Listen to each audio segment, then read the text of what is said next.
Estoy listo. ¿Se escucha? Sí, se escucha y se ve bien. Muy bien. Bueno, Sí, eh, fíjate, Heller, que somos la primera promoción de oncólogos médicos. Son 4 médicos internistas. Yo les quiero presentar a un doctor patólogo que es recién llegado aquí, que está estrenando como patólogo aquí en nuestro medio. Entonces, yo les quiero comentar que el doctor Heller es una persona que yo he admirado mucho porque a mí en lo personal me ha enseñado mucho, sobre todo a mantener los pies en la tierra y de la otra parte es a ser muy correcto, ¿verdad? No tratar de ser consecuente con lo que uno habla y con lo que uno hace. Y es algo que le he aprendido al doctor Helder, que no le importa a veces en qué foros está y aunque no sea lo más políticamente correcto en su momento, pues se da a expresar como quiere y esa es una de las grandes cualidades que yo le admiro, aunque de repente veo que también y debiéramos de aprender esa cualidad de él. Él trabajó mucho tiempo ahí en el Seguro Social y tiene, y trabajó también en el INCAN. Y ahorita en su afán de seguir trabajando, está trabajando en el Hospital San Juan de Dios, ¿verdad? Y él, hasta la última vez que habíamos platicado, creo que mira como el 70-80% de las muestras de patología de toda Guatemala en su centro. Así que tiene mucha experiencia y mucha seguridad y para trabajos en lo privado, pues yo creo que con él los diagnósticos son muy certeros. Así que te agradezco mucho, Heller, y adelante. pues no sé qué decir con tanta flor, ya casi solo me hizo falta que me echaras agua. Bueno, gracias Hugo y gracias a ustedes, amigos, compañeros jóvenes. La mitad de lo que dice aquel es cierto, lo demás es una flor que me está tirando, que se la agradezco por amigo que somos. Bueno, pero como vamos a hablar de la plática que él me dio, así medio que un día me mandó que yo tenía que dar la plática, pero me dijo, ¿cuándo? Ahí te aviso, ¿cuándo va a ser? Y precisamente hoy me volvió a repetir. Pero ahí más o menos había estado arreglando un poco la plática, ya no la pude partir, pero voy a tratar de hablar de sarcomas. Sarcomas es una plática rara, porque uno dice, sarcomas, no hay mucho problema. Sí, hay como 70, 80 tipos de tumores de esa naturaleza, pero de todos estos se subdividen en un montón de lesiones, este, benignas, malignas, ahora ya hay limítrofes. Se requiere de mucha experiencia, mucha experiencia, de ver mucho. Es más, en la actualidad es parte de la patología que necesita de una segunda consulta, generalmente. Máxima ahora que se está con mucha biología molecular y de histoquímica fina. Antes solo lo manejábamos, cuando era más joven, solo en histología. Y qué bueno, los sarcomas hablan, tienen lo bueno, lo malo y lo feo. No sé, ustedes están muy jóvenes para recordarse si había una película que se llamaba Lo bueno, lo malo y lo feo. Lo bueno es que la mayor parte de los sarcomas que uno diagnostica son los más comunes. Entonces, eso no tienen mayor problema. Los de músculo liso, los de tumores adiposos y los tumores de músculo esquelético. Y paremos de hablar. Y un famoso histiocitoma fibroso maligno, que es el saco, es la bolsa de basura donde caen todos los diagnósticos, donde no sabe uno cómo ponerle y ahí va. Ese nombre ya casi ha desaparecido. Y después, yo diría que el 90%, si no más, de todas las lesiones, un poquito más, ya empiezan a ser más problemáticos en su clasificación, ya que estos van a estar básicamente de inmunohistoquímica y de biología molecular, citogenética. Y eso es donde nosotros adolecemos de mucho de esto. La inmunohistoquímica, que se habla mucho en nuestro medio, no es tanto. Es decir, no tenemos tantos biomarcadores para tantas lesiones como lo son. Y acá sí, y unos comparan que los sarcomas están recordando un poquito a los linfomas, pero sí siempre hay que recordar tres cosas. Los sarcomas se deben diagnosticar de acuerdo a la clínica. Cuando digo la clínica, tiene que ser por edad, el sexo. Se debe diagnosticar de acuerdo a la localización, porque de acuerdo a localizaciones, así se van a poder uno tener un mapa mental y decir, bueno, si es en tal parte, ¿qué lesiones puedo considerar diagnosticar? El género también muchas veces puede ser muy importante, como la fibromatosis abdominal, que está en mujeres posparto o que han tenido una gestación como historia. Entonces, si ustedes pueden ver, la historia es muy importante. Después viene la morfología, la histomorfología o la arquitectura. Posteriormente, que yo creo que es la base, porque yo soy un morfólogo, esa es la base para empezar a hacer los inicios después de estudios de inmunohistoquímica, antígeno anticuerpo, de biomarcadores. Posteriormente ya viene lo más reciente, no tan reciente, pero ya viene uno a hacer estudios de genética, genética pura, citogenética o patología molecular. Entonces, sí, es un poquito, hay que estar al día o viendo y viendo y viendo para poder tener una amplitud mental, para poder diagnosticar y saber y reconocer cuándo uno puede o no puede diagnosticar. Si no puede, por favor, se debe de uno de limitar a ver si hay alguien que le pueda ayudar. Una consulta. Como todo equipo de cáncer o de cualquier enfermedad, siempre hay un equipo multidisciplinario. Lo que pasa es que nosotros nos hemos acostumbrado a ser muy individualistas y cada quien quiere saber todo y manejar como un equipo y no se requiere un equipo multidisciplinario. Voy a hablar un poco rápido por el tiempo que me dan. Entonces tenemos traumatólogos, radiólogos, oncólogos ortopédicos, oncólogos quirúrgicos, patólogos, oncólogos terapeutas, oncólogos médicos y pediátricos, que, como lo que ustedes están haciendo, cirujanos plásticos o vasculares de reparación,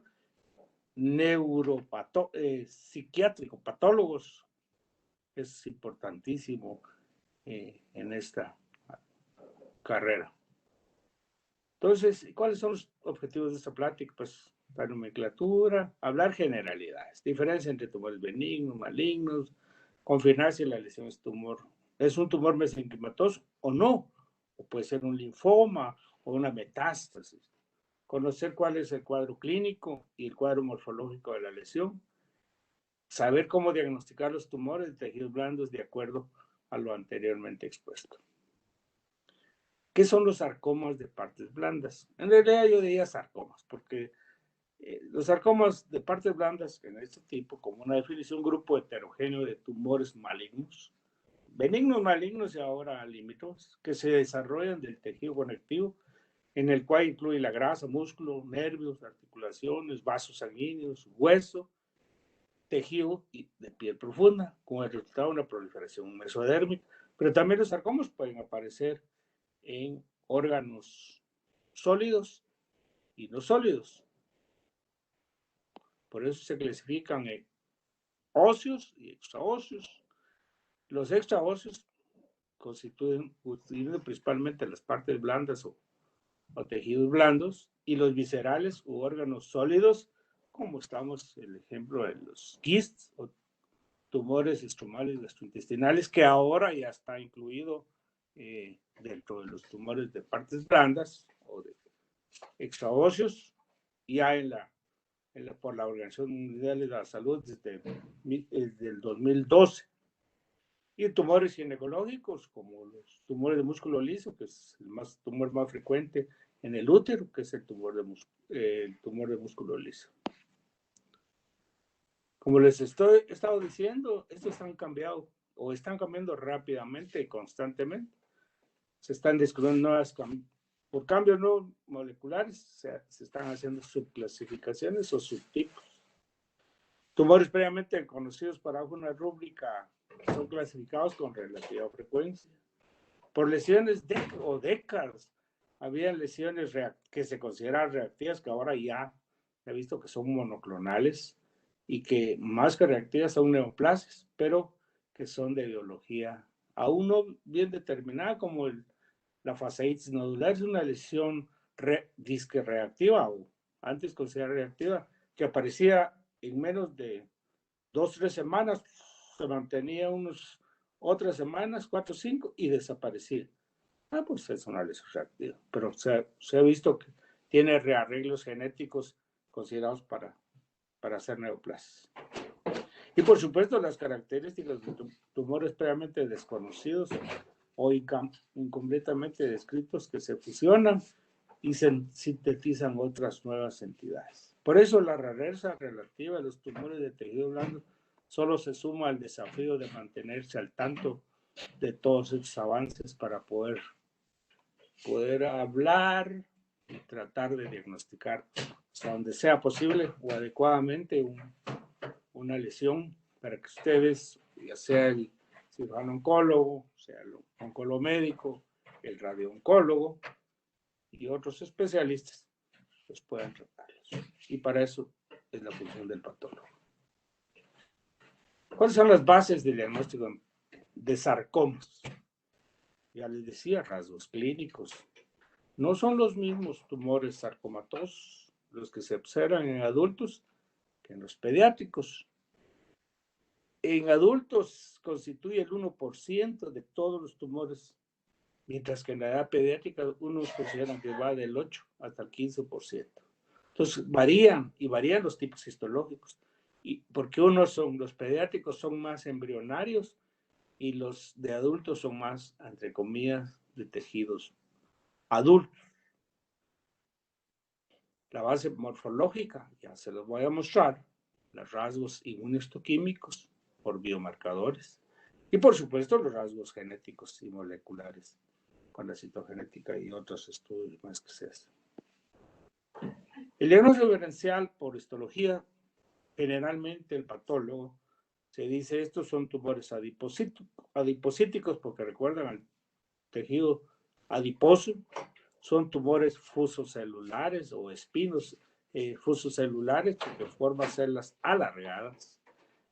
Tumores mixoides porque la matriz que sostiene al tumor presenta mucina como aspecto mixoide y tiene sus patrones característicos. Tumores que se constituyen por células redondas, que unos pueden ser grandes o generalmente son pequeñas y son lo que le llaman tumores, células redondas, azules y pequeñas, indiferenciadas.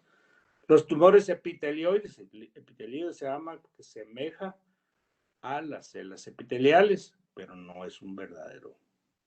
Entonces recuerda, y después los pleomórficos, donde hay un montón de tumores que ahí caen, de lo que yo les decía, caen al canasto del sastre, le llamo.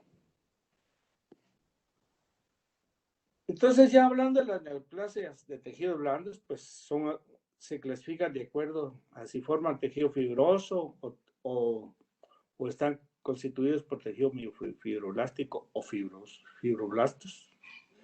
Si se originan del músculo liso o del músculo esquelético, el tejido adiposo, la unidad fibrohistiocítica muy debatible, si está formado por estructuras vasculares sanguíneas o linfáticas, si existen tumores alrededor de los vasos que se llaman pericíticos o perivasculares, donde se han entrado más y cada día se incluyen más variedades. Los tumores neuroectodérmicos primitivos, el PINET, En los tumores de vaina nerviosa, que también ya están incluidos en los tejidos blandos por la Organización de la Salud en la clasificación del 13 y ahora del 20. Por supuesto, células neuroreceptoras, tumores de tejido blandos que forman hueso o cartílago, ya les daré algún ejemplo, y por supuesto las indiferenciadas o primitivas.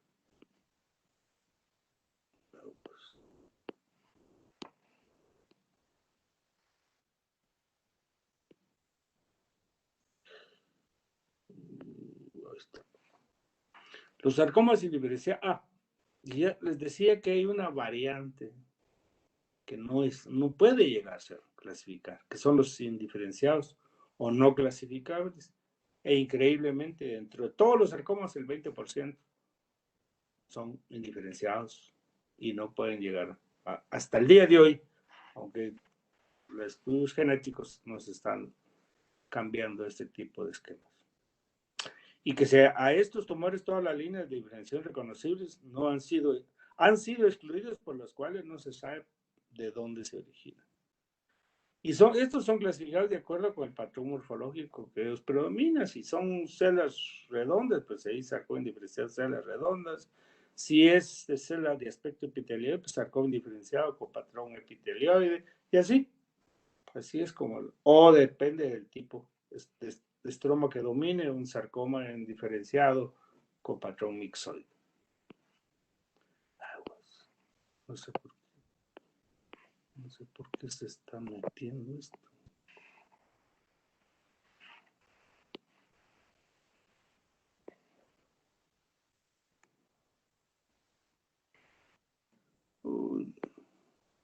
¿Me escuchan? Se perdió. Sí, doctor, se le escucha re bien. Sí, pero fíjese que ahorita entró una cosa. Bueno, les hablaba, discúlpenme, mentalmente me desapareció un ratito. Entonces, ya hablamos de sarcomas indiferenciados o no clasificables. Cuando se entra ya la molecular, que fue por los años 90 o 2000, y a jugar, entonces la clasificación molecular se basó en 3 alteraciones, que son sarcomas con alteraciones genéticas específicas, como por ejemplo el sarcoma sinovial, el cual se caracteriza por una función génica del SIT más SSX y otros más que ya se los voy a poner. O sarcomas con mutaciones oncogénicas simples, tales como el tumor estrumal gastrointestinal, el cual se caracteriza por una mutación activada específica del gen c-KIT. Y la tercera, que son sarcomas que muestran múltiples anormalidades cariotípicas complejas, sin patrones específicos, tales como el sarcoma indiferenciado pleomórfico o leiomyosarcomas. Así es como las bases para hacer la clasificación molecular en la actualidad.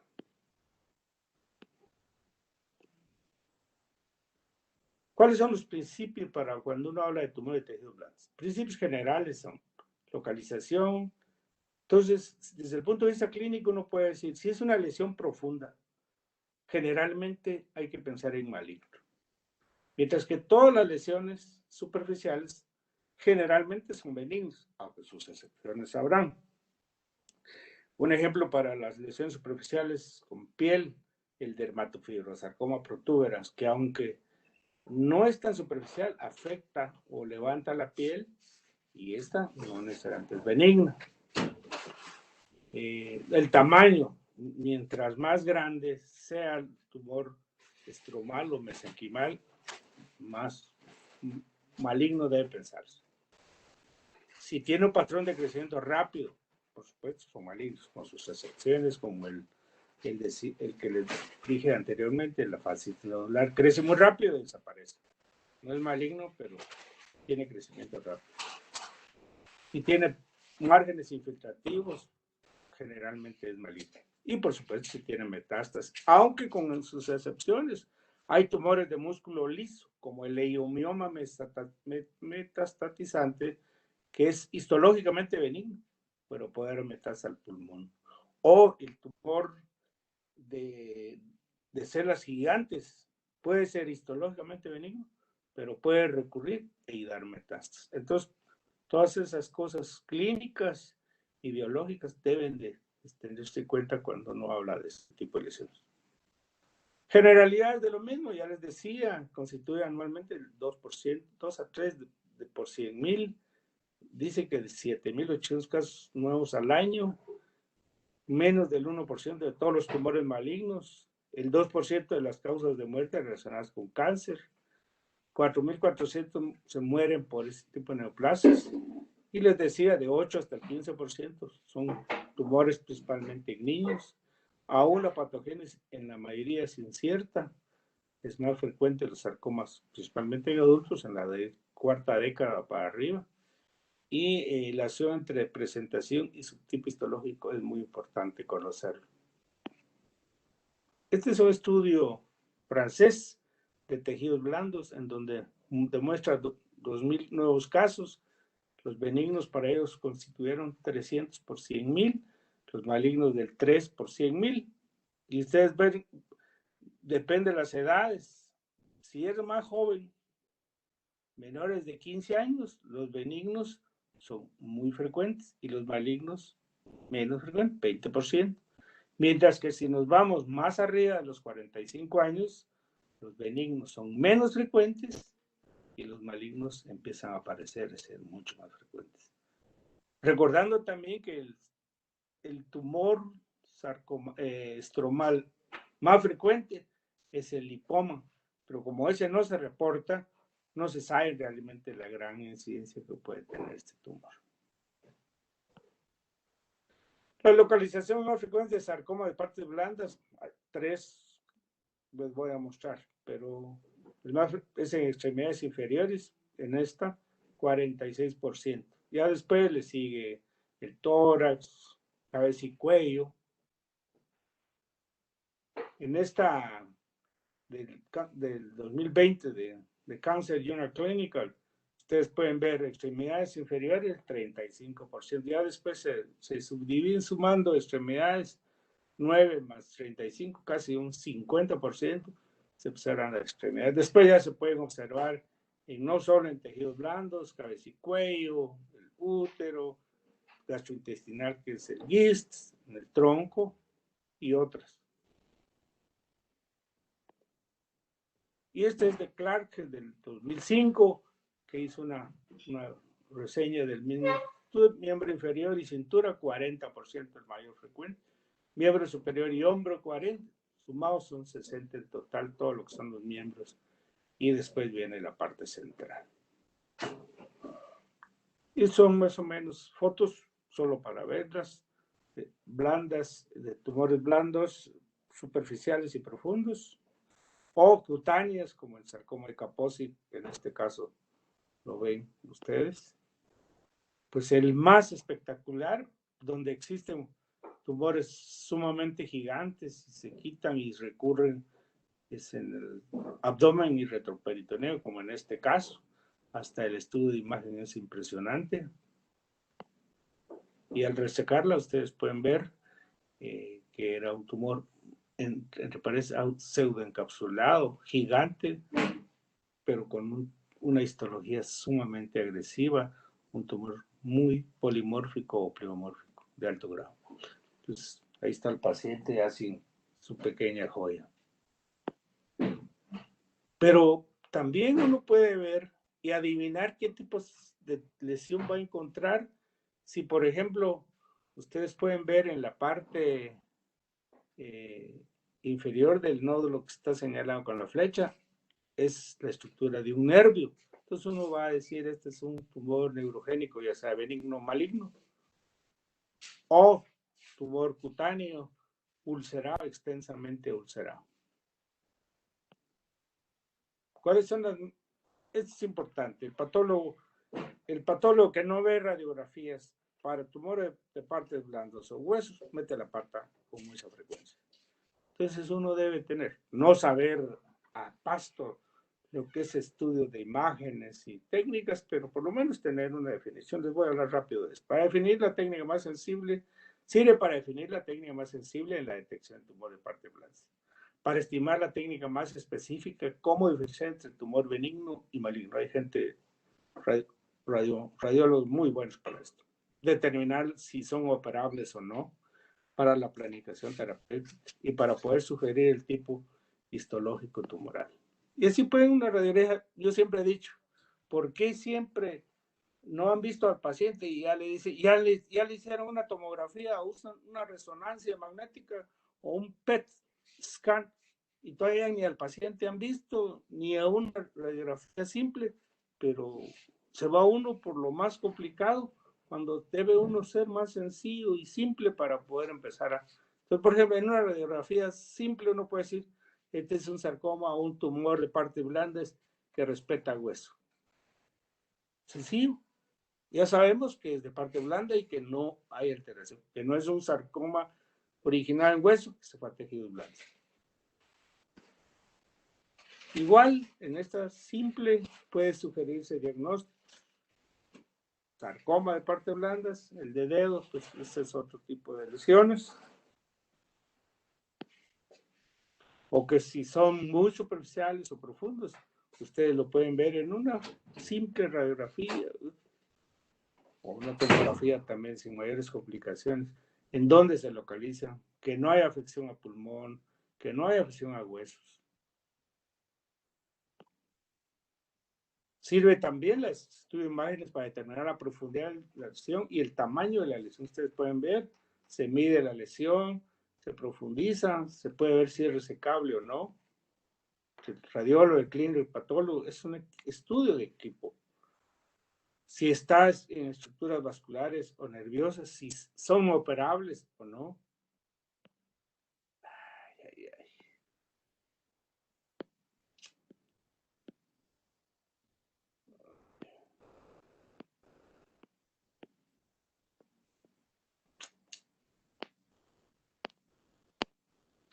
Disculpe, pero... Puede minimizar el teclado. Si usted quiere, doctor, en la esquina inferior derecha aparece el tecladito y un guión hacia abajo. Ahí está. Ahí está. Y apacha sobre el borde de la persiana de Zoom. No, estructuras vasculares o nerviosas involucradas para definir si hay márgenes bien determinados al momento operatorio para los márgenes quirúrgicos. Si estos o no son poco definidos, aquí lo pueden observar donde hay tres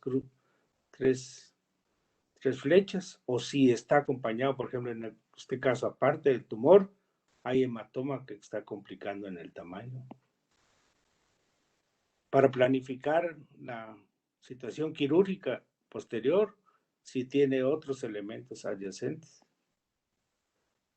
Ellos pueden también determinar la cantidad y para factor pronóstico, la cantidad de necrosis que esta neoplasia, el patólogo puede llegar un momento a determinar. Y esto es nada más imágenes de resonancia magnética, rasgos morfológicos y la acción más de el tamaño, la localización, márgenes, los septos, cuáles son los signos de T1 y T2 y la necrosis. ¿Cuál es la función tradicional del patógeno en tumor de tejidos blandos? Dar un diagnóstico, tratar de aportar elementos pronósticos del tumor, evaluar la calidad de la resección, la toma de muestras para análisis de inmunohistoquímica y molecular para confirmar el diagnóstico y, de ser posible, predecir la respuesta al tratamiento. Y, por supuesto, se busca la selección de pacientes para nuevos tratamientos con dianas moleculares. ¿Cuáles son los métodos usados para tipificar por el patólogo? En nuestra pobre situación, histología tradicional, la citohistomorfología, la inmunohistoquímica con sus limitaciones, y ya su genética molecular, la citogenética, ya, la microscopía electrónica ya realmente no se usa. Pero las dos últimas, que son las que ahorita están subtipificando las lesiones para tratar de buscar dianas terapéuticas, pues sí las podemos hacer, pero ya con mayor problema. Lo bueno, les decía que la mayor parte son tumores conocidos y no necesitan de mucha biología molecular. Los tipos de biopsia que se deben de usar, la biopsia con aguja fina o aspiración, yo en lo personal no mucho. Para tejidos blandos sí la puedo hacer, pero hay que tener cuidado. ya uno requiere de esa colaboración entre el clínico, patólogo, radiólogo, con buenos datos para que el patólogo pueda definir o poder orientarse a qué tipo de lesión. Pero eso es orientar. Si ya es un paciente conocido, que se le resecó una lesión de hace un par de años o un par de meses y aparece la lesión, bueno, está bien, se le puede hacer una aspiración y uno puede decir, bueno, si es un sarcoma, hay recurrencia, o es un hematoma, o es benigno. Pues ahí estamos bien, pero afinar un diagnóstico por aguja fina, no. Eso definitivamente no. Con aguja gruesa aún tiene sus bemoles, porque los tumores, como cualquier otro tumor, son muy heterogéneos. Les decía, pueden tener diferentes patrones. Unos pueden ser de muy baja celeridad en un lado y muy alta celeridad en otros, o puede caer uno en tejido necrótico. Entonces sí tiene sus limitaciones. Para mí, biopsia abierta, ya sea incisional, depende del tamaño del tumor, si es menor de 3 centímetros, es excisional, si es muy grandota, incisional. Por supuesto, estas deben ser guiadas por tomografía o ultrasonido. Estos son ejemplos nada más de qué es lo que se puede hacer, pero recuerden, para hacerle una biopsia siempre debe ser seguirle los principios anatómicos y topográficos de la lesión. ¿Para qué? Para que al momento de resecar no sea contradictorio y que no pueda hacerse una cirugía, por decirle algo así, amplia, con buenos márgenes, sin alterar la anatomía misma. Entonces siempre hay que tener, si es una biopsia en el muslo, ustedes pueden ver, siempre a una forma longitudinal, idealmente pintarla para poder orientarse qué es lo que van a hacer.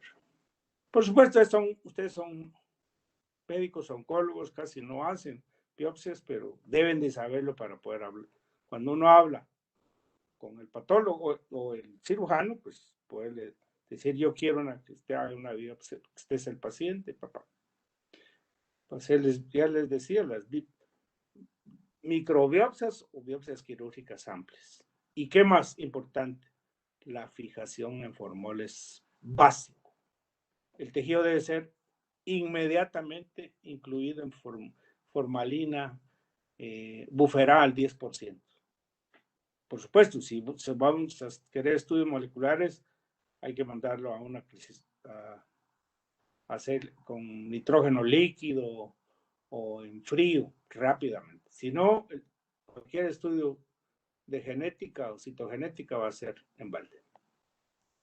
¿Cuál es el papel de la biopsia en sí? Establecer un diagnóstico benigno. Si es benigno o es maligno. Tratar de tipificar la lesión y, por supuesto, excluir que no sea un sarcoma, pues un linfoma, que sea un carcinoma, qué sé yo. Y si se puede, pues establecer una gradificación tumoral. Por supuesto, no se puede hacer en la gradificación principalmente de lesiones mixoides o lipomatosas, que cuesta un poco. Eso se requiere del tejido. La biopsia de sarcoma es adecuada, segura y económica, pero le repito, tiene siempre sus bemoles. Debe ser guiada por tomografía idealmente o resonancia magnética. Y determinar cuáles son los grupos musculares o si está asociado o no a hueso o a estructuras neurovasculares. Siempre sí es importante la parte clínica. Entonces, ya sabemos que este paciente tiene un nódulo de tejidos blandos. Entonces, la Organización Mundial de la Salud, antes se decían benignos, malignos, le incluyó una clasificación benigno, una intermedia entre que si era benigno o maligno, le dijo intermedio, pero la malignidad intermedia significa aquellos tumores que localmente son muy agresivos, pero no dan metástasis. Óigase la fibromatosis musculopaneurótica que aparece mucho en las mujeres. Es muy agresivo y puede destruir casi la pared abdominal, pero no mata. Va a matar por complicaciones. O tumores rara vez metastatizantes, como el dermatofibrosarcoma protuberans. Este es muy recurrente, pero cuando ya tiene una transformación, estos sí ya pueden dar metástasis. Y los malignos, que generalmente son tumores que tienen la capacidad metastatizante. Entonces, es así. Doctor Morales, Sí, le escucho. ¿puedo hacerle preguntas? No, pare, a la hora que quieran. Es que fíjese, bueno, yo sé que tal vez no corresponde a lo que son tumores, bueno, tal vez sí, el tumor de células gigantes. Hay de Fíjese tejidos que blandos y de hueso. eh, vi un caso de hueso y pues fíjese que está descrito como benigno, pero mi pregunta es, dice que es benigno, pero que hace metástasis a pulmón y que Así es. son metástasis benignas. Ese era lo que yo les Entonces, decía, que hay sus excepciones. Hay benignos que ajá, metastatizan, como el tumor células gigantes, se lo decía, pero el 90% de los tumores de células gigantes de hueso son benignos. Es decir, pero, ¿y estas metástasis son benignas también? O, ya, o al metastatizar ya no. entre comillas. ¿Por qué, por qué metastatizan? No se sabe. ¿Por qué un día? A eso le digo yo. Mira, pues los tumores células gigantes de hueso, que en este caso me pregunta, el 90% son benignos, con la resección y todas las cosas, se curan. El 10% son malignos, malignos puros desde el punto de vista histológico y biológico. Pero dentro del 90%, un 2 o 3%, que siendo benignos, dan metástasis a pulmón. ¿Sí me comprendió? Sí, sí, por supuesto. Histológicamente son benignos, no tienen criterios de malignidad, pero a los 5 o 10 años, ¡pum!, le tiran a pulmón. Usted llega, reseca la lesión y la histología es benigna. En No pulmón. tiene criterios de malignidad. La lesión de pulmón también es benigna, doctor. Así es correcto. Qué interesante. Sí, Bueno, igual los leiomiomas, hay leiomiomas, todos son, en general, todos los leiomiomas son benignos, pero un 1% pueden dar metástasis a pulmón. ok. ¿Por qué? No se sabe. Y se podría considerar que sí podrían tener cierta transformación maligna por el hecho de Por causar las supuesto. metástasis. Por ejemplo, el 1% de los leiomiomas pueden tener desdiferenciación o transformación sarcomatosa, por supuesto. Pero no es frecuente eso. Muchísimas gracias, doctor. ¿Sigo? Gracias. ¿Sigo? No, ahí me Sí, dicen, sí, sí. me dicen a qué horas paro, porque Lo siento. no, por favor, no. Ok. Si tienen una pregunta, pues solo hagan, quiere decir que van a hacer una pregunta y me callo. Con mucho gusto. Solo que Hugo me dé permiso también. ¿Me escucha? Sí, adelante, Heller, Órale. pues. Bueno, la Organización Mundial de la Salud en el 2002 hizo toda esta clasificación. Antes había más cortitos, pero ahora ustedes pueden ver, hay tumores de tejido adiposo, tumores fibroblásticos o miofibroblásticos. Miren la gran lista: benignos, intermedios y malignos. Los llamados fibrohistiocíticos, como está el tumor de células gigantes de vaina tendinosa, como se pueden ver ustedes, el tumor de células gigantes, que estos pueden dividirse en difusos, proximales y distales. Los proximales son más agresivos que los distales. Tumores de músculo liso, por ejemplo, el angioleiomioma ya no es angioleiomioma, ya no se considera en la actualidad un tumor de músculo liso, sino es un tumor perivascular. Así es que han ido cambiando. Tumores pericíticos, está el glomus, el miopericitoma, el tumor, déjenme, ahorita se me fue la orquesta. Tumores de músculo esquelético, benignos y malignos, rhabdomiomas o rhabdomiosarcomas, tumores vasculares como hemangiomas simples o angiosarcomas o hemangioendoteliomas, tumores que tienen diferenciación condroósea, que son el condroma de partes blandas o el osteosarcoma extraesquelético. Y así tenemos en el 2002, y ahorita ya les voy presentando el del 2013 y el 2020 que han ido cambiando. ¿Cuáles han sido los relevantes cambios del OMS 2000? Mejor definición en su clasificación, la reclasificación de los tumores lipomatosos, ahora se dice que son tumor lipomatoso atípico diagonal, liposarcoma bien diferenciado. Eso era en el 2002. Ahora ya en el 2020 dicen no. El tumor lipomatoso es atípico, es esto, y el tumor bien diferenciado liposarcomatoso es esto. Lo quieren separar. Bueno, antiguamente nosotros diagnosticamos muchos hemangioperistomas benignos y malignos. En la actualidad ya no se llaman así. Es parte de la familia del tumor fibroso solitario, que originalmente solo se hablaba del tumor fibroso solitario de la pleura, pero ahora se ha visto que puede aparecer no solo en pleura, sino en tejidos blandos u otras localizaciones. El tumor miofibroblástico inflamatorio actualmente se considera que es un tumor de baja capacidad de metástasis. El histiocytoma fibroso, como les decía, llamado antes así, ahora ya es un sarcoma indiferenciado pleomórfico.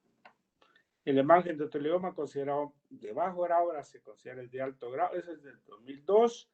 Y por supuesto aumentaron el número de sarcomas de histogénesis incierta.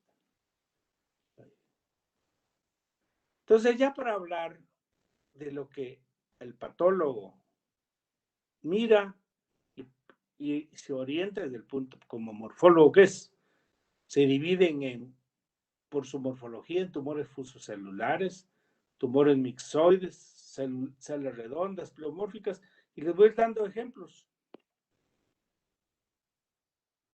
Esta se me incluyó ahí, pero el panel práctico al día de hoy, sencillo que puede uno usar para los sarcomas, el CD34 positivo, por ejemplo, en tumor fibroso solitario de tejido blando de pulmón, pero negativo en sarcoma sinovial.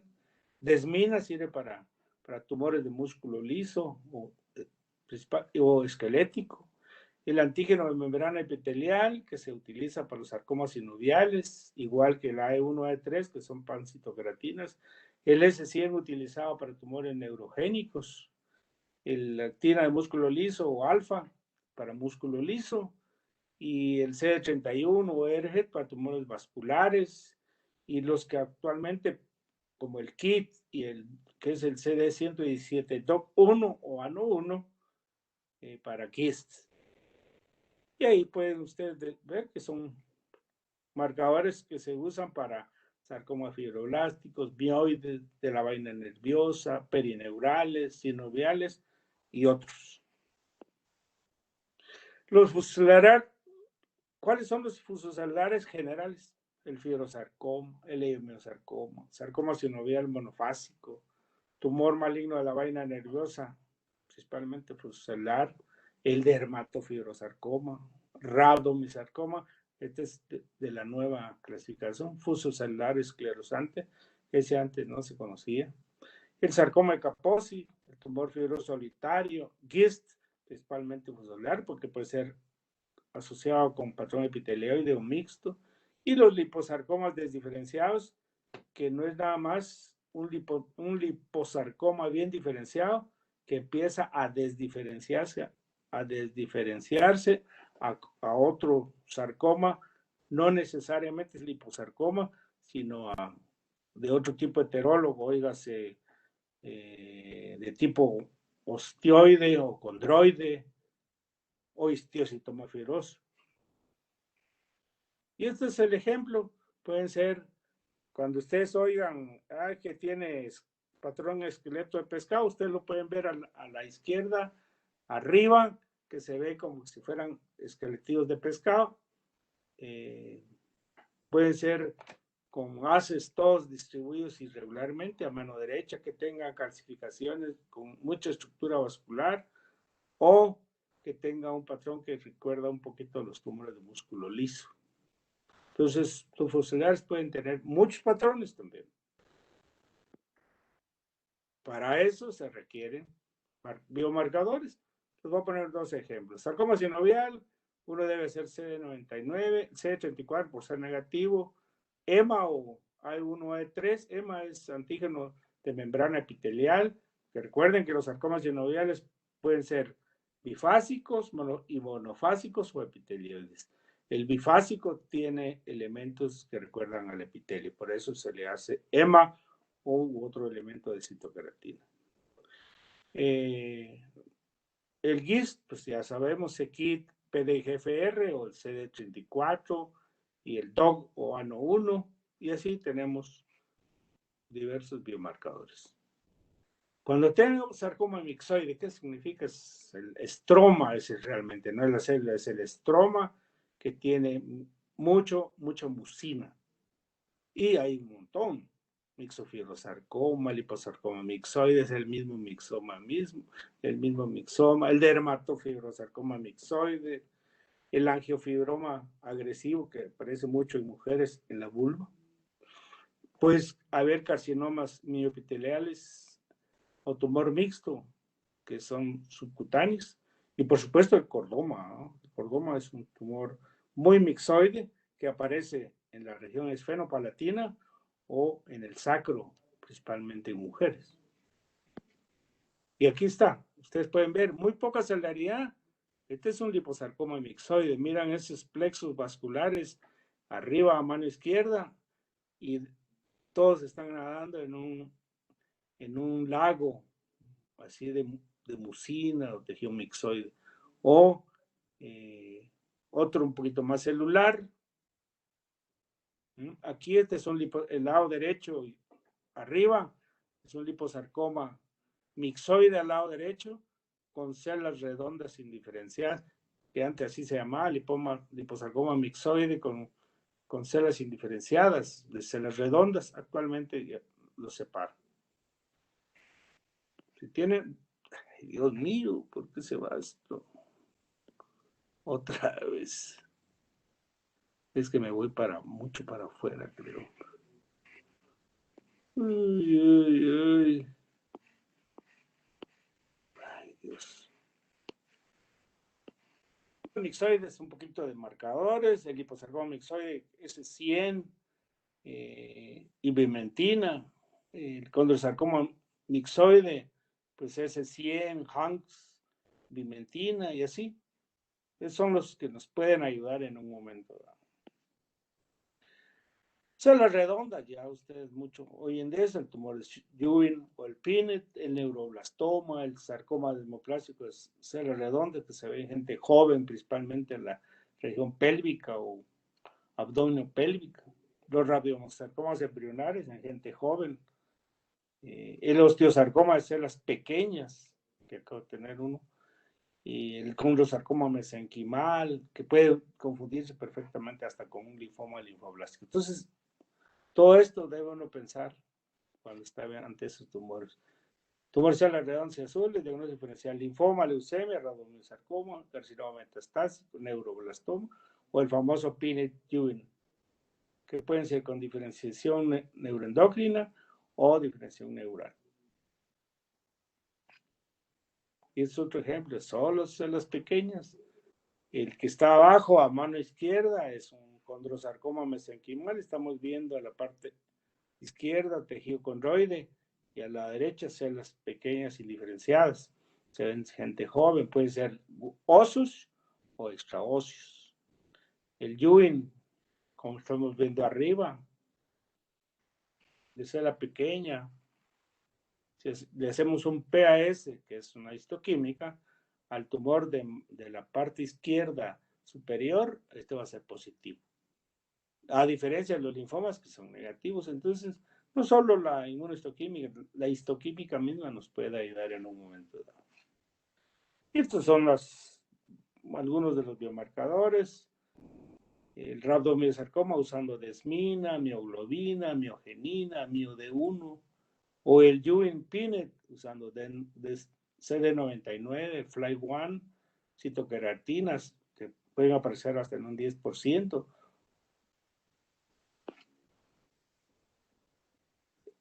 Y estas son, ya ellos ya tienen más patrones, estudios genético-moleculares, pues en este caso el Human Peanut, vienen todas las translocaciones que tiene y la fusión génica que puede presentar, que es así como actualmente los clasifican y los tratan y se guían por su tratamiento.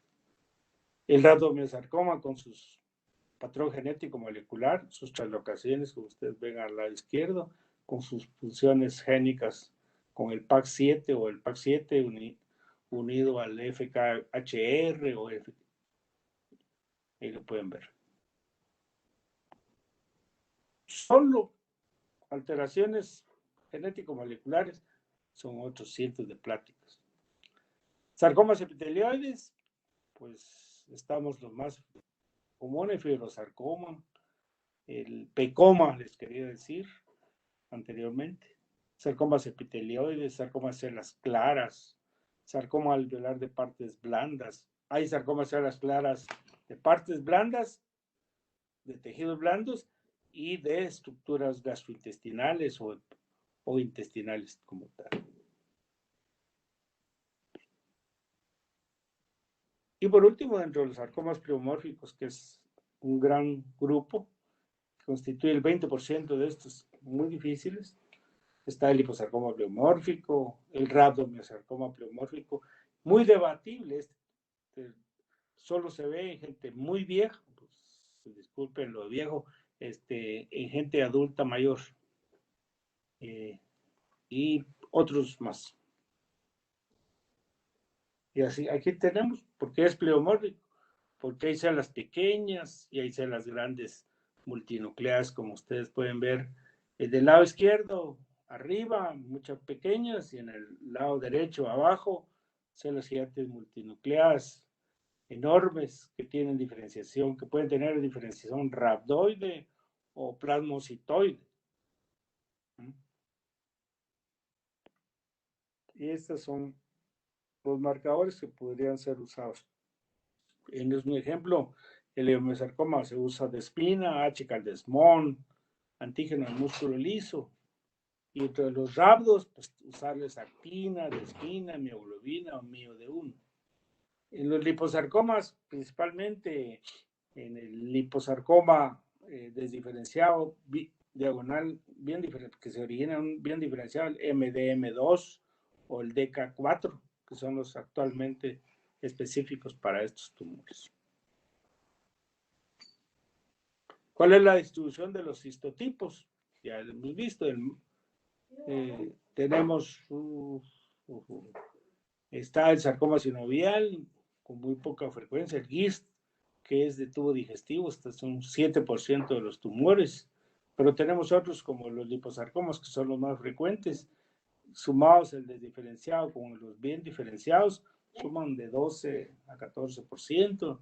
Después le siguen los tumores de músculo liso, leiomyosarcomas, y el gran saco, que es el pleomórfico en diferencial, en un 11%. ¿Cuál es la incidencia? Más o menos, quitémosle el nombre histiocytoma fibroso y le ponemos sarcoma indiferenciado pleomórfico, pues es el más frecuente que no puede clasificarse, que tiene muchas alteraciones genéticas y moleculares que no se ha podido determinar. Y después ya le siguen otros, como ustedes pueden ver. Dos sistemas de gradificación. Primero se tipifica, después se gradifica, porque eso va a ser con factores pronósticos para tratamiento y para su pronóstico. Está el del tipo nacional de cáncer y el grupo francés para sarcomas. Y sus parámetros utilizados son atipias, mitosis y necrosis.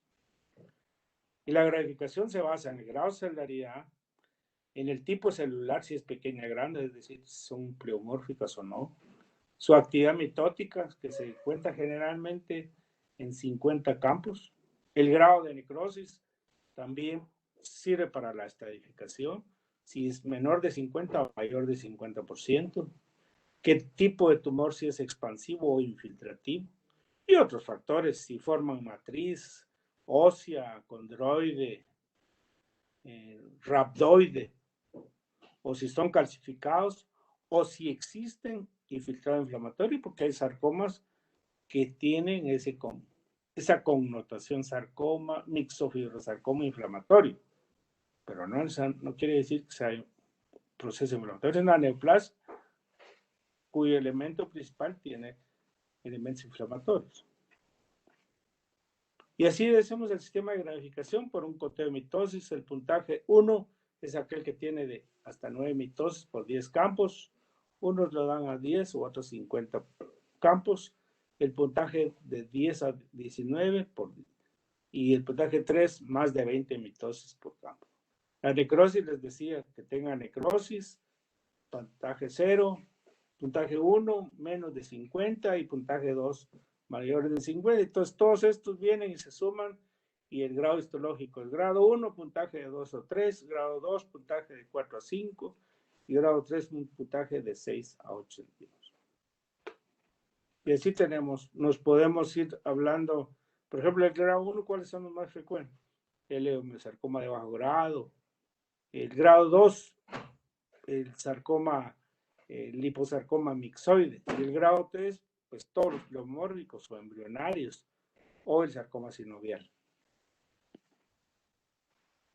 Factores que pueden influir, y es importante que el clínico que maneja esto sepa que debe trabajar eso. La muestra sea de eso, debe ser representativa, que tenga buena fijación, que el patólogo tenga una buena atención del material histológico, que el tejido de la muestra a fijar sea adecuado para que el procesamiento sea adecuado. Si uno, lástima que no, en otra plática tengo donde ponen un pescado de 1 libra en un frasquito de Nescafé de qué les dijera, del más pequeño. Y por supuesto, qué cantidad de necrosis tenga. A mayor cantidad de necrosis, la gratificación va a ser un poquito difícil de evaluar. La sobrevivencia y riesgo de metástasis va a depender del tamaño tumoral. Dice que los distales son, por su localización, son más agresivos los centrales que los distales. Son más agresivos los profundos que los superficiales. El tipo histológico, pues ya hemos platicado, y su estadificación que ahorita vamos a platicar. En niños el pronóstico va a depender también del tipo histológico o subtipo. La edad, a menor edad, menos agresivo. Y su resecabilidad, que es un poquito más difícil en niños. Su localización. Por ejemplo, en niños, el sarcoma embrionario o rhabdomyosarcoma, que es muy frecuente en el género femenino en niñas a nivel de la vulva o el cervix o la vejiga, son muy agresivos. Incluso su resecabilidad es nula. O sarcomas del mismo botrioide o rhabdomyosarcoma embrionario que aparece en la vesícula biliar, irresecable, muy agresivo, aunque parezca muy tranquilo. Ya es el ejemplo de la OMS del año 13. ¿Cuáles fueron los agregados en la clasificación en ese tiempo? Se incluyó el estromal gastrointestinal GIST. Se vio que había un tipo wild por deficiencia en el succinil desogenasa del tumor gastrointestinal, que es muy agresivo y resistente al tratamiento. Se ha observado tumores de vaina nerviosa mixtos o híbridos, que hay schwannomas con perineuromas, y que hay más tumores de diferenciación incierta, como el fibromixomacral, fibroxantoma típico, que en la actualidad ya se considera como un verdadero. Antes se pensaba que era una lesión de viejos y reactiva, ahora no, se piensa que es una neoplasia estromal maligna, aunque no tan agresiva.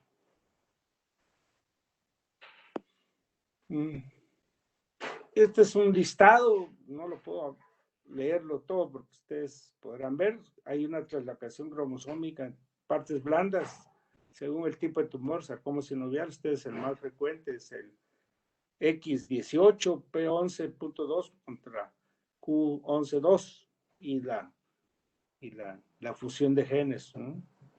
Y así tenemos un gran listado de lo que actualmente, así es como se están tratando de subclasificar las lesiones y a su vez para tratar de buscar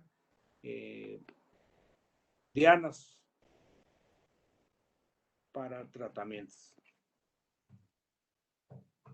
Como les digo, la explosión informática de la citogenética molecular en estos días ha provocado un cambio en la clasificación, un entendimiento de su biología y nuevas entidades clínicas han aparecido. ¿Por qué? Buscando de dianas terapéuticas. Pero a su vez lo que están haciendo es como los linfomas, cada día nos entendemos menos y hay muy poca gente a la que tiene mucha experiencia en esto. Ya casi vamos terminando. ¿Qué tipo de resecciones deben de haber en partes blandas? Intralesional, con curetaje, con extirpación parcial del tumor, es solo para diagnóstico. Si es marginal, se puede dar tumor microscópico, va a haber recurrencia. Si es cirugía amplia, extirpación del tumor con un margen adecuado. Y por supuesto, si es radical. En la actualidad ya las amputaciones cada día son menos los que se hacen. Esta es la estratificación del 1A hasta el 3 y va a depender su grado y la localización intracompartimental según Hennegan. Hay sarcoma, no todos los sarcomas pueden metastatizar, lo que preguntaba la doctora, o las doctoras. Como no las conozco, no puedo mencionar nombres, así solo. Principalmente sarcoma epitelioide, el radomiosarcoma, sarcoma de células claras, el sinovial y el angiosarcoma. Estos son los que más metastatizan. El resto, rara vez. Y el tipo de metástasis es el tipo linfático. Va a hígado o a pulmones. Esta es la igual para estadificar. Puede ser, se clasifica por si son superficiales por encima de la fascia o profundas por debajo de la fascia. Los tumores retroperitoneales son casi siempre considerados profundos, pero no todos son muy agresivos. El liposarcoma bien diferenciado es muy frecuente en retroperitoneo, pero estos crecen, como el caso aquel que les mostré que tenía otro cuerpo dentro de su cuerpo.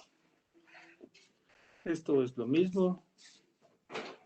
Es un monograma de los sarcomas tratados en el Centro de Cáncer en Memoria de Sloan Kettering, de acuerdo a la edad, el tamaño tumoral, menor o igual a 5, de 5 a 10 o mayor de 10, su grado histológico, alto o bajo, el subtipo histológico, ya lo pueden ver ahí, si son profundos o superficiales, y así es como ellos los tratan. ¿Cuáles son los pronósticos que el patólogo le debe dar y el clínico debe de tener en cuenta para su sobrevida, su pronóstico? Alto grado, si son sarcomas mayores de 10 centímetros, más agresivos, el tamaño, la profundidad, el estado del margen microscópico, la edad del paciente, cuál es el estado de presentación, si es primario o recurrente. Si estos son proximales o distales, los proximales son más agresivos que los distales y el subtipo histológico. Este va a ser lo mismo. Como les dije, ya no lo puede quitar. Invasión vascular muy poco frecuente, verlo. Uno le mira ya las metástasis. Otra vez las bases moleculares, diferentes tipos de mutaciones conocidas, si hay mutación puntual, si es translocación, por amplificaciones, son mutaciones oncogénicas o hay un rearreglo genómico complejo, como le he estado platicando de los sarcomas indiferenciados pleomórficos que presentan. Para el estudio genético, pues les dije al principio de la plática, sarcomas con alteraciones genéticas específicas y cariotipos simples con translocaciones con fusiones génicas, como el sarcoma Ewing, con EWS y FL11, o mutaciones puntuales específicas, como ya les decía, el GIST con CKIT, y sarcomas que tienen alteraciones inespecíficas con cariotipos complejos y con pérdidas y ganancias numerosas, por eso es que no se pueden clasificar. Yo creo que con esto es tratamiento, la cirugía permanece como principal método curativo, siempre y cuando se pueda. Después ya viene la radioterapia y la quimioterapia, que es lo que ustedes están platicando. Y el pronóstico va a depender desde el punto de vista del tratamiento quirúrgico. RO, todo tumor es macroscópicamente removido con márgenes quirúrgicos. Microscópicos libres, tiene una recurrencia de 10% a 5 años. Si es R1, va a dejar la enfermedad residual microscópica o márgenes cercanos a menos de 1 milímetro, porque los sarcomas son más digitiformes y no son muy rechazantes, bordes rechazantes. Una recurrencia de un 50% a 5 años. Y R2, pues obviamente no le quitaron el... Y eso ya no es recurrencia, sino persistencia. Entonces, un diagnóstico preciso, adecuado y una adecuada creación y un tratamiento multidisciplinar por parte de profesionales médicos con experiencia en esto son esenciales para un resultado favorable. Sin embargo, desde el punto de vista patológico, ningún marcador es totalmente monoespecífico para un mismo tipo de tumor. Además, hay marcadores de linaje específico variables, generalmente no distinguen proliferaciones benignas y malignas, por lo que esta decisión debe ser hecha con los argumentos histológicos. Siempre hay que hablar con el patólogo. Evaluación inmunohistoquímica es más útil, eficiente y rentable cuando se utiliza en un contexto con evaluación histológica adecuada, con un patólogo que sepa y que tenga experiencia, que sea consciente de sus diagnósticos y de sus conocimientos. Y el uso de la inmunohistoquímica diagnóstica fuera de contexto histológico puede conducir a graves errores y es totalmente desaconsejado. ¿Cuáles son las sociedades que habla de tejidos blandos? Sociedad Oncológica para los Tejidos Conectivos, SOTS, Sociedad para Tumores de Músculo Esquelético y la Organización para Investigación o Tratamiento de Tumores de Tejidos Blandos. Y esto es nuestra bella Guatemala vista desde el INCAN. Muy bien, hasta aquí el dictado, la plática que les tenía un poquito improvisada por este Huguito que es mi amigo. Muchas gracias. Gracias a vos, Hellerberg. Ahí una buenísima exposición. No sé si tienen dudas, muchachos. Sí, Mejor si no tienen, porque yo tengo más. solo un par de dudas así, chiquitas. Todavía no logro hacer la idea bueno, en mi mente, en la imaginación, cómo sería a la hora de hacer una resección quirúrgica R0. O sea, lo ideal sería que el patólogo estuviese en sala de operaciones. Entonces, pero, bueno, imaginándonos el tumor que es tridimensional, ¿cómo se hace para saber si es un R0? ¿Se examina todos los bordes así tridimensionalmente o se toman ciertas biopsias de lugares en específico o un número en específico o cómo es el procedimiento para decir si fue R0 y si se puede hacer sin un patólogo en sala de operaciones, suponiendo que solo le llegue el espécimen Ahí después está. aparte? Si usted se recuerda, la primera diapositiva decía equipo multidisciplinario. Lamentablemente, nosotros somos maleducados desde el punto de vista médico. No nos enseñan desde jóvenes a trabajar en equipo. Entonces, yo les decía, se hace el estudio, su análisis clínico con su historia clínica y su, ¿cómo se llama? Utilizando la propedéutica, y todo lo que es la historia clínica misma, el examen físico, y después sus estudios de imágenes. Y el estudio de imágenes a usted le va a orientar o le va a orientar al cirujano cómo está la lesión y si es posible resecarla con márgenes. Ese es uno por parte del clínico o el imagenólogo que le puede dar, tienen ahora mucha experiencia de poder decir esto. Después viene el patólogo y para evaluar, uno evalúa un fragmento de tejido que es de 2 por 2 por 0.2 centímetros, ¿sí? Ancho largo de 2 centímetros, grosor de 2 milímetros. Y uno por cada centímetro de tumor. Y después, para poder evaluar una pieza y el diagnóstico, 50% está en la macroscopía. Si el patólogo es acucioso y mira la pieza, él tiene que determinar cuándo es una lesión bien resecada o cuando está mal resecada y debe de informarse. No sé si me digan. Sí, sí, doctor. Y la otra duda, ¿qué papel tiene la invasión linfovascular como predictor? Supongamos que encontrara nuevamente un paciente con R0, pero con invasión linfovascular. Esto sería como un factor para Factor aumentar pronóstico grave, aunque no mucho se le tipifica como un factor mismo, por como le dijera yo. Generalmente no, es muy difícil, la evaluación de invasión vascular de sarcomas no es lo mismo. ¿Por qué? Lo voy a estudiar. Porque es más fácil, por ejemplo, en tumores epiteliales, que los sarcomas realmente no se sabe por qué, pero rara vez uno mira invasión vascular, muy rara vez, mientras que uno en carcinoma, por ejemplo, de mama, es el pan nuestro de factor cada pronóstico. uno, es decir, hay o no permeación linfovascular. En cambio, el sarcoma es mucho más difícil, más se habla del tipo de margen quirúrgico tumoral o invasión de tipo permeativo de los sarcomas, pero de invasión vascular es muy poco frecuente que se informe por lo difícil que es. Pero lo voy a Ok, muchas estudiar gracias. y y lo voy a estudiar y vamos a ver porque me dejó usted con esa duda. Gracias, doctor.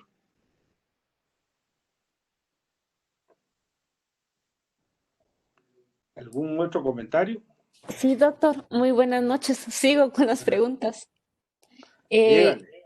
Pues fíjese que me llamó como mucho la atención porque vi que una paciente tenía, bueno, este es el ejemplo, tenía CA de colon y pues le dio una metástasis a hígado y decía que la lesión pues estaba en abundante mucina. Entonces yo dije, bueno, de plano, esta metástasis sigue produciendo moco, ¿verdad? Aunque esté en el hígado, pero podría ser que como, o sea, las células del colon tienen un aspecto fusiforme como la de las células de músculo, ¿verdad?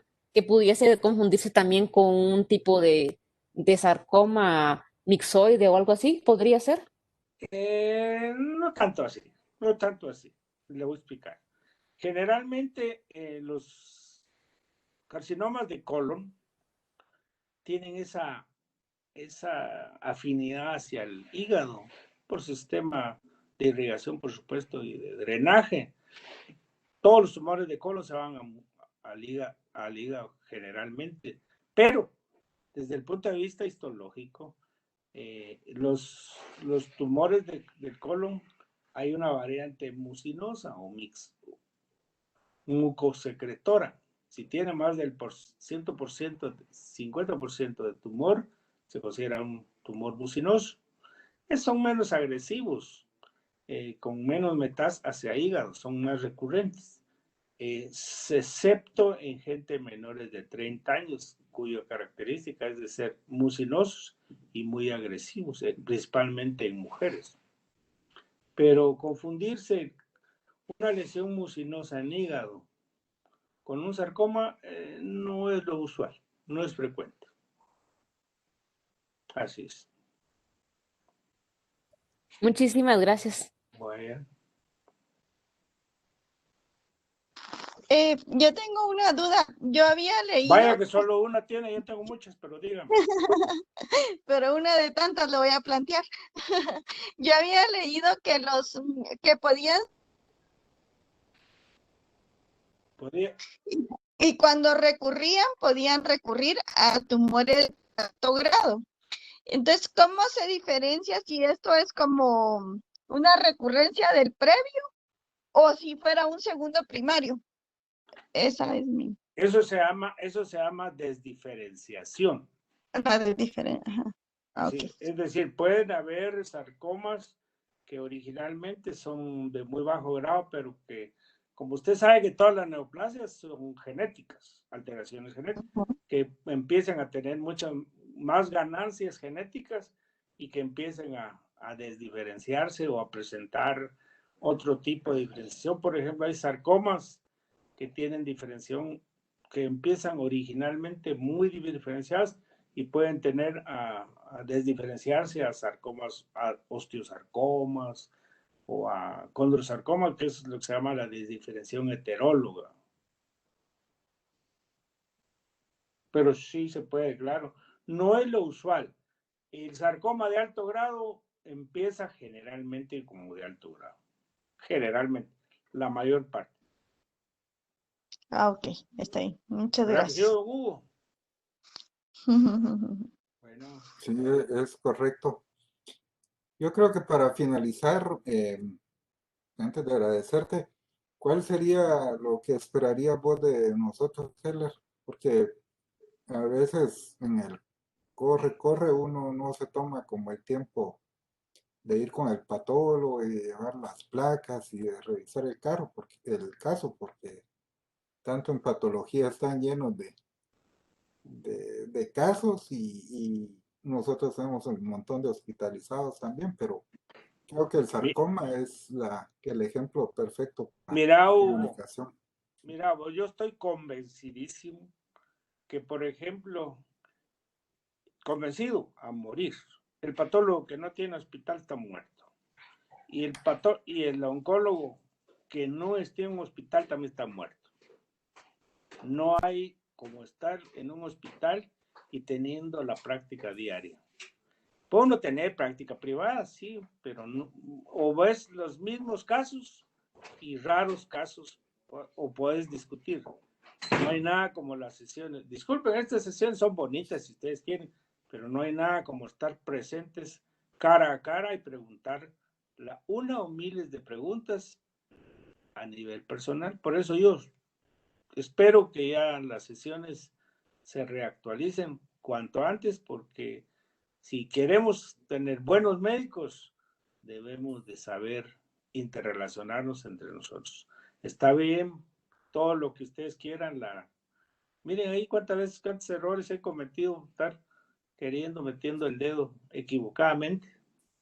No es lo mismo, no es lo mismo estar viendo una pantalla y hablándoles a ustedes que estar presentes y viendo casos en vivo y discutiéndolos en vivo. Hablar por un caso esporádico, sí está bien, pero no es lo mismo decir, no, lo lamento, pero le viste tal cosa, le evaluaste tal cosa, viste el expediente, viste los estudios de imágenes. No hay nada comparable con eso. No sé si te respondí. Sí, seguro. Y ahí te vamos a estar molestando, Heller. No, hombre, pero no con me más tiempo. molestes. Fregame cuantas veces querrás, siempre con tiempo. Pero bueno, Bueno, yo con mucho gusto, mira, yo gracias a Dios, cuando en mis días libres, mis horas, hago pláticas así sin querer queriendo y todos los mantengo ahí para cuando en un momento dado, lo único que hago es reactualizarlas y así puedo estarme concentrado. sí, yo también hago lo mismo. Pero bueno, pues gracias, Bueno, Heller. no, hombre, Hugo, gracias por tu invitación, espero pues no haberles causado muchas dudas y haberles transmitido un poco de conocimiento. Bueno, gracias y buenas noches. Buenas noches, Hugo, muy amable. Hasta luego. Feliz noche. Feliz noche, gracias.